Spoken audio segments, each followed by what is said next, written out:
So today is Saturday. So andito ako sa aming office room. Ayusin ko kasi meron tayong bisita. And iano ko lang yung bed.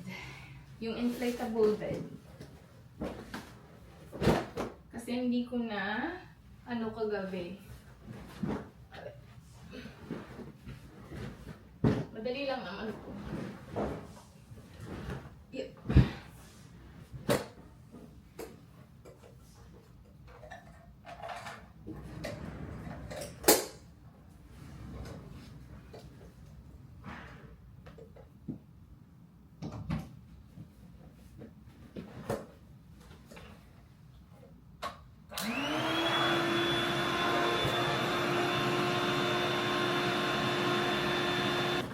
So, bumili kami neto sa Rebel Sports.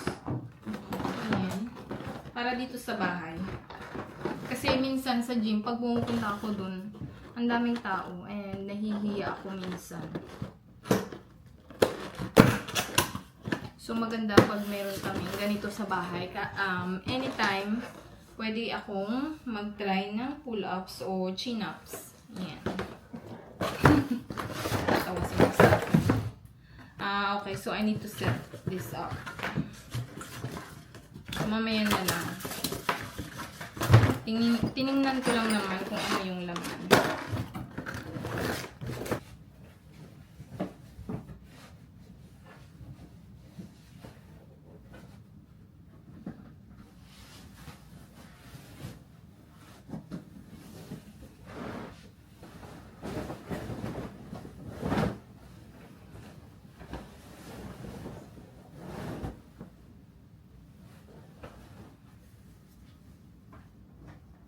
So, ayan, naayos ko na yung bed, mga langga. So, soon, andito na si Eds. Hanggang hanggang Monday. Kasi, long weekend dito sa Australia.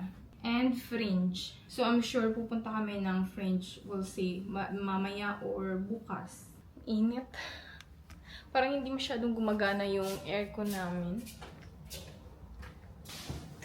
So, ayusin ko muna tong box na to kasi kukunin to mamaya mga 5. Hindi ko pa siya nasara. So, isasara ko lang kasi puno naman ako. Wala na akong ilalagay dito.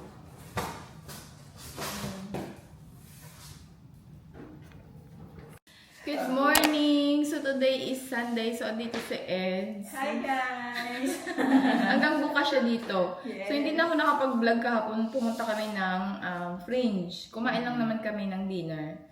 And yun na, bumalik na kami dito sa bahay and nanood ng film. Yun lang.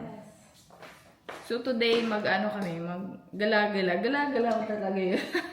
Hanggang dito, gala-gala. Sinusulit ko na. Kasi sabi ni Mark, drive niya kami. Punta kami na IKEA, Burnside, Harbour Town, ano pa ba? Bunnings, then sa office niya. Then yun lang. Yeah. So, yun yung aming ganap today.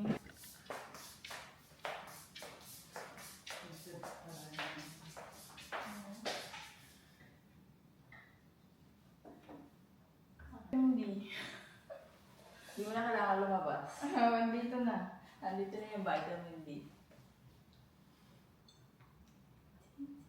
Buti nga, morning sun. Eh, kung afternoon sun pa to, sobrang init na. At least nabababa niyo naman yung ano niyo. Hindi na namin binababa. Hindi naman siya gano'ng kaano. Hindi na. Diba? Pag lang sa afternoon, eh, doon naman yung araw sa kabila. I see.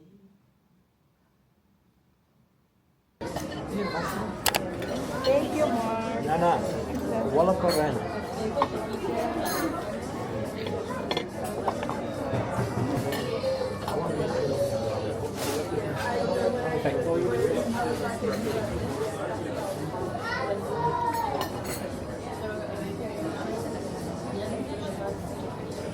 So, andito na kami sa Harbour Town.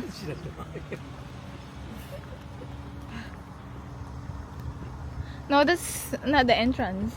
The one, it's over there. Is it the food area? I have no idea. Para pagkain din. Pwede ba dito? Okay. Let's have a look. Yeah.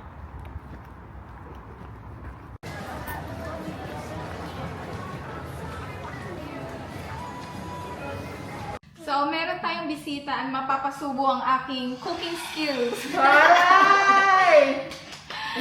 Magluluto ako na chicken schnitzel. And lasingin ko muna itong dalawa. Yes, Thank thank you. you. Cheers! Cheers. Welcome back, sis. Cheers. Sarap. Baka maano na naman tayo nito. Kaya- Hindi, masarap siya. Bana. Ito yung banak. Sarap. Bumili rin ako ng banak. Hindi ko naman ininom. Dinax na May naman isa ito. siyang binili dyan, ibang banrak. Try natin mamaya. Ayaw kanina. Ay, Moscato ay, lang. ibang banrak, ibang Moscato? moscato. Hindi siya Ayoko banrak. ng ano, yung rose. Ay, Ito iba ka. pa. Sobrang tapang niya. Yun yung kay Mark kahapon, di ba? Meron kami sa bahay, akala ko medyo matagas. Yana D, Osi na! Oy, oy, oy, oy, oy. Asi, oy, oy. Cheers! Ay, Ah! Celebrate! Asi, ay, ay. Oh. Asi, ay, ay. Uy, uy. Next.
So, luto na yung ginawa kong apple strudel. So, ipapatry ko na kila Honey and Eds. Season. Ulit lang sa'yo, ano? Sobrang liit lang.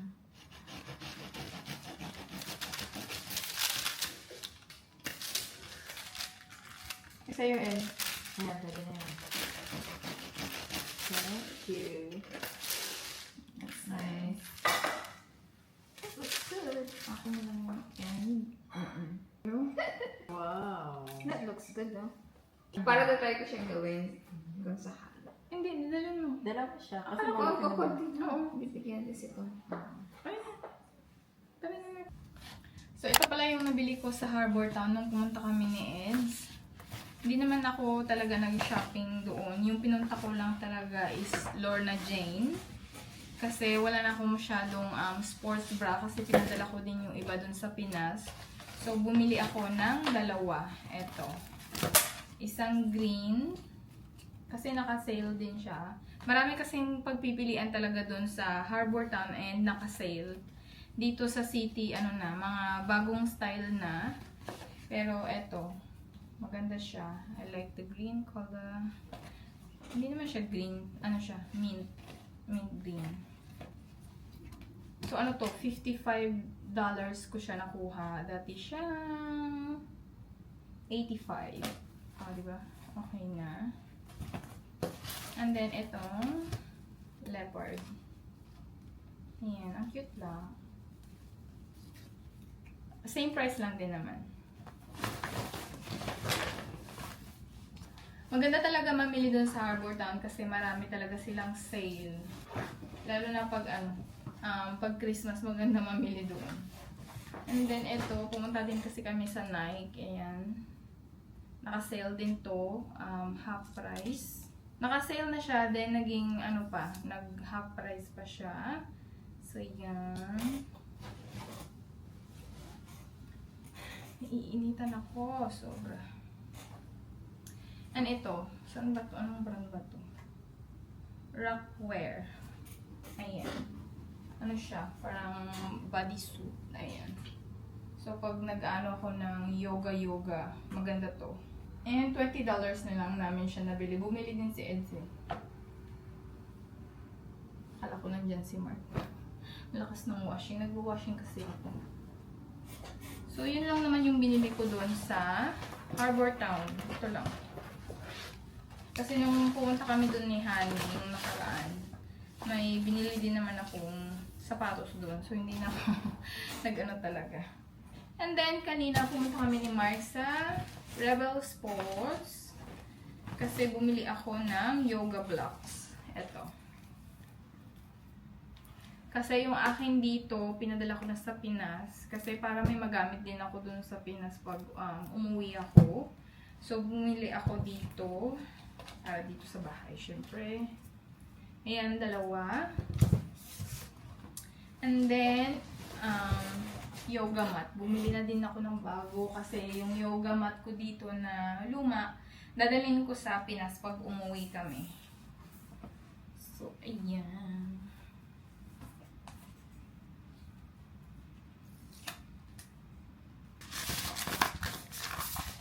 Maganda tong nabili ko kasi may ano talaga siya, parang may grip. Ayan. Medyo pricey lang nga din siya. $59 ito. So, $60 na siya. Ayan. And pwede din po din siya balik ta rin. So, hindi pa na yan. So, ayan. So, kung gusto mo siyang dalhin sa gym, ayan, ganyan. O, diba? Tchau!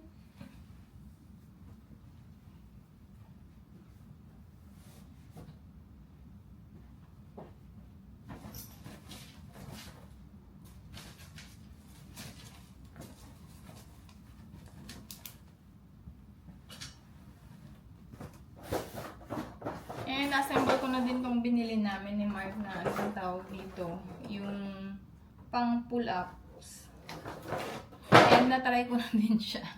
Ayan. Kita niyo ba? So, dyan ko lang siya malalagay. So, sa may bathroom na pinto, hindi ko siya malagay. Dito lang talaga. Ayan. Pero okay lang.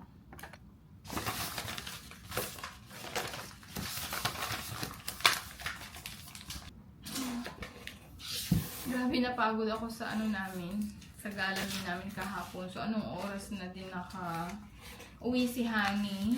Kasi nanood pa kami ng film. So, ayun, na-enjoy namin yung aming bonding kahapon.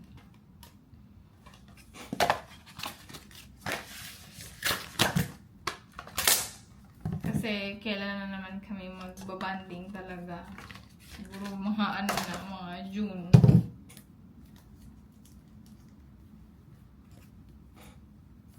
So, i-close ko na yung vlog mga langga. So, thank you so much for watching and hope to see you in my next one and enjoy